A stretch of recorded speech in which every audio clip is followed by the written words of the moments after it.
Hi, Kerry here again with a new video on my channel.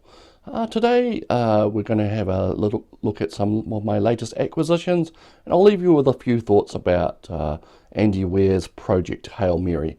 I finished Project Hail Mary almost a week ago. I haven't quite crystallized my thoughts about it into a written review yet, so I'll just give some basic ideas about how I felt about the book after finishing it, and hopefully I'll get a written review out onto the website later, next week perhaps. Anyway, so more books arrived from my latest spending spree at the book depository. Oh, I forgot to mention, today is the 27th of June 2021, in case you were keeping track. We're past winter solstice now. Weather is probably going to get worse before it gets better. And yeah, so anyway, as I was saying, I got my next lot of books from the book depository arrived out during the last week. First one that turned up, there was a huge box on my doorstep on Monday evening when I got home. I knew what it was going to be, but I just wondered why they used a box about 5 times the size that it was necessary. So what it was is this. Adventures of Tintin. It's a collected box set of the graphic albums that Hergé produced all those years ago. Now, there's a bit of a history with Tintin with me. Back when I started primary school, well, maybe 45 years ago now, in the school library, which I adored getting books out, always looked at books in the library, was in love with books even back then. I started reading before school, so that made me a voracious reader, and the library was like a godsend. And a couple of things I remember at the school library back then, there was an awful lot of books on World War II. World War II was like still a big hot topic for kids of my age and in the media. I'm not really sure why that was. I think probably because we're probably surrounded by British media more than American in those days, and the Brits kind of hung on to their ideas about World War II and celebrated it. For 30 years after it happened, we were still getting new books and so on. Anyway, never mind that. The other thing in the library which attracted me was there were books that they were so popular that you had to put your name down on a list and to be in line to actually even pick up a copy. And there was some elaborate scheme where your name would pop up on a board on the wall, and when your time had come up, and you could apply to get the latest books out. And the 2 book series that this applied to were the Asterix graphic books, comics you may call them, but they were more like albums. They were like an entire collector's series in each. And Asterix, of course, the French comic about the Gauls under the Roman occupation and how they fight back in a humorous way. And the other series, which was massively popular at the time, was Tintin. Now, the Hergé created boy detective and his adventures, globe-trotting the world, solving crimes and mysteries. It was like I said, it was wildly popular still with my age group, and everyone read them, everyone wanted to find out what happened in the next one. And because they were so popular and they're on waiting lists, we kind of got them in like a disjointed order, because some of the Tintin books lead into each other and the stories kind of continue on or build up from one another.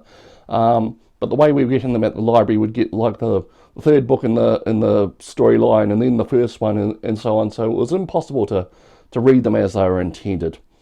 And the other thing I remember about the Tintin books was there's 2 volumes where it involves a trip to the moon in a massive red and white spacecraft that looks more inspired by a World War II V2 than anything that actually went to the moon. And of course these were produced years before the actual moon landings. But I didn't care at the time. It was cool stuff. We all wanted to read, and we all ended up reading most of them, like I said, in the incorrect order. So anyway, a few months ago I saw that the book outlet website, which is like I said, prohibitively expensive unless you can't get the book any other way. They had a really cheap deal on this box set, but it wasn't really that cheap when we figured in the shipping or whatever, so I didn't go ahead with that. Just on an off chance, I just had a look at the book depository, and they had it at 20% off. And at the time there was a 10% off for New Zealand readers, so I grabbed a copy of it. And so it's slightly reduced in size from the original album format that I remember reading as a kid. And each one of these little hardcovers contains 2 or 3 of the stories. This one has Tintin in the Land of the Soviets, which is a very early one, which I'm not sure actually was around when I was a kid, not in English translation anyway. And this is Tintin in America as well. That's also a fairly rare one. It's only been republished recently because of the racial connotations, I believe, something like that. I'm just looking through this. Tintin Land of the Soviets is very early drawing style. It's actually in black and white, so that's a little different. Anyway, the Tintin books, that's the box set. I'm not sure when I will ever make my way through it, but I just wanted to grab that. It's part of my childhood, part of my past passions, as you might call it. So, on Wednesday, a stack of the book depository cardboard mailers turned up in my letterbox as well. I'm not sure why they can't see more than one in a packet, but I remember they used to do that at one point, but now they've seen each book individually in it. And it's a bit of a log jam when they all turn up at the same time. So, as part of the books that arrived on Wednesday, it's this one, Blue Darker Than Black. So that's the second volume in the Blue Gemini, whatever you like to pronounce it, series. The techno thrillers, based on a conceit that there was really an actual secret space program by the US military in the 60s and 70s, used the Gemini spacecraft as the basis of their technology, and they went out after Soviet satellites and space stations and what have you. Of course, it could have happened and we don't know about it, but I think it's pretty unlikely. Anyway, I've been collecting this series on and off as I've found them on special at various outlets. So I've got all 3 of them. I think I've got the first one in hardcover and the second 2 in trade paperback like this. When I'll get around to read them, I don't know. The idea appeals to me, but it's just time again. And also on Wednesday, Beyond. Now this is another one about space, of course. So this is Stephen Walker's recent output, and it's a look at the early days of manned space flight, bit of the history, and it's filtered through the lens of Yuri Gagarin's flight for a change. So for once it's not US centric. Understand he interviewed a lot of the people that are still alive from the Gagarin days. The new interviews, new information. I have seen him slammed a little bit online by Americans because apparently his facts about the US space program are a little less rigorous. But anyway, this is supposed to be a really good book, really good read. People have raved about it, if that means anything, because I've raved about other books that I've found a bit lacking. But yeah, so that's one for the medium term read maybe.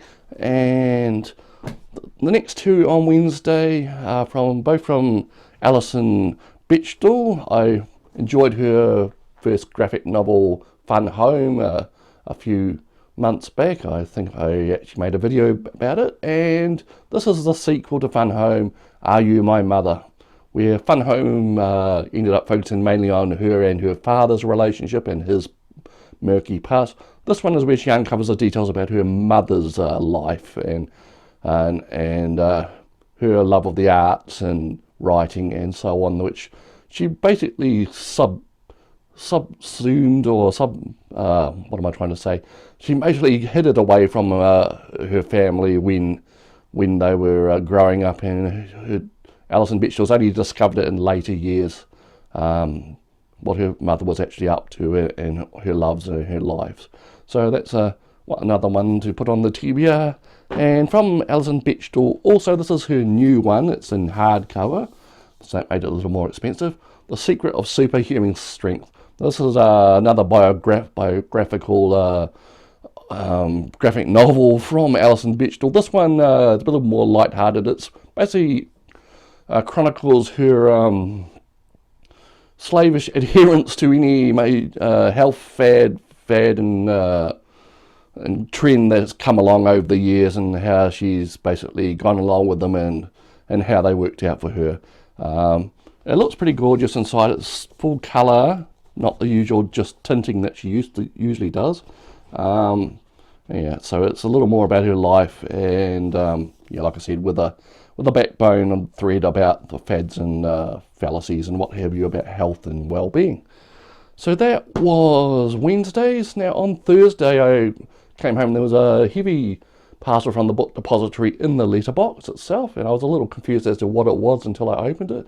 Then I discovered it was the single volume version of Bone by Jeff Smith. Now Bone originally came out as I think it was a monthly publication about 30 years ago, and it ran for about 10, 12, 13, 14 years until it was completed in the early 2000s. Now Bone is well respected, well rewarded. It won so many awards. Graphic novel comic series, which starts out apparently very cutesy looking. The characters are very cutesy designed, but slowly descends into more serious, more dark, more, I don't know, gothic, mega fantasy type stuff. Yeah, so people have likened it to a cartoon looking version of something approaching the Lord of the Rings or something. When I was a school librarian in the late 90s, early 2000s, I think Scholastic, the big school-oriented, educational-oriented publisher, had gained the rights to republish Bone, and we were getting like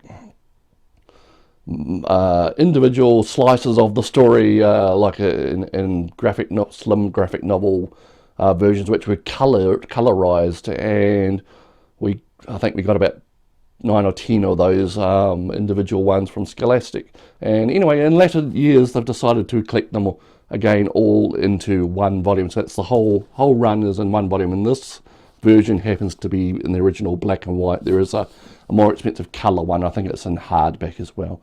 So that's Bone. I'll be interested to actually read this. I've heard about it, like for 30 years, never had any great compulsion to read it myself, but I thought I'd get around to it and buy it while I had the money, so that may be a treat in store. So that's Bone, and I think that leads us to what else I've been doing. So I've been doing work as well. Got back onto a different schedule for 4 days of the past week, and I was asked to do the latest shift again on Friday, so I did that.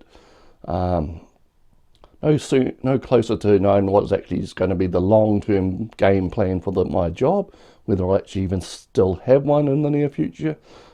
They talk about extending my contract, but I've heard nothing actually from the people who would be doing that. So I have about a month left on my contract. Unless something changes, I'll be out of there by the end of July.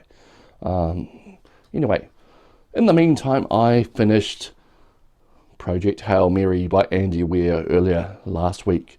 I think in the last video I said I was getting a little disappointed with it, with the writing style, and I was hoping he'd switch things up a gear and take it to a new level, but that really didn't happen. It is a bit of a return to form after the disappointment of Artemis. It's closer to The Martian, but I think that may be the problem with it. He's trying to recreate the magic of The Martian while creating a higher stakes plot, and it doesn't really come off for me. I was hoping that, like I said earlier, I was hoping that it was going to broaden out and expand into something more, I don't know, more than the mundane that it is. More, not saying that it's boring or nothing happens, but everything was kind of predictable. It was kind of like middle of the road. It was written like middle of the road. I mean, he could have, I don't know, he could have gone further with it. That's my feeling. I think it's just a little bit disappointing with me. He could have gone so much more with this book, but he kind of settled down into a rut where everything was like, I don't know. I don't know what to say, really. It's just, I enjoyed the plotting. I enjoyed the basic story and the basic threat that the high stakes were involved in, but I just thought more could have happened, more could have developed from it.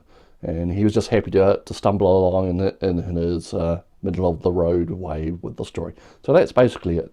So I think that's me done for now. So this has been me on Sunday, the 27th of June 2021.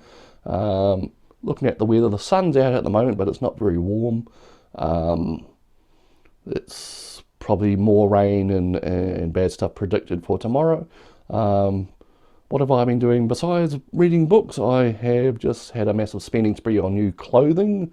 It's what I seem to do when I do get some unanticipated money. I just buy books or buy clothing that I may need for my work or what have you. You know, and then in the years in between these well-paying jobs, I kind of wear the same thing every day. So that's the basic idea of what I've been up to.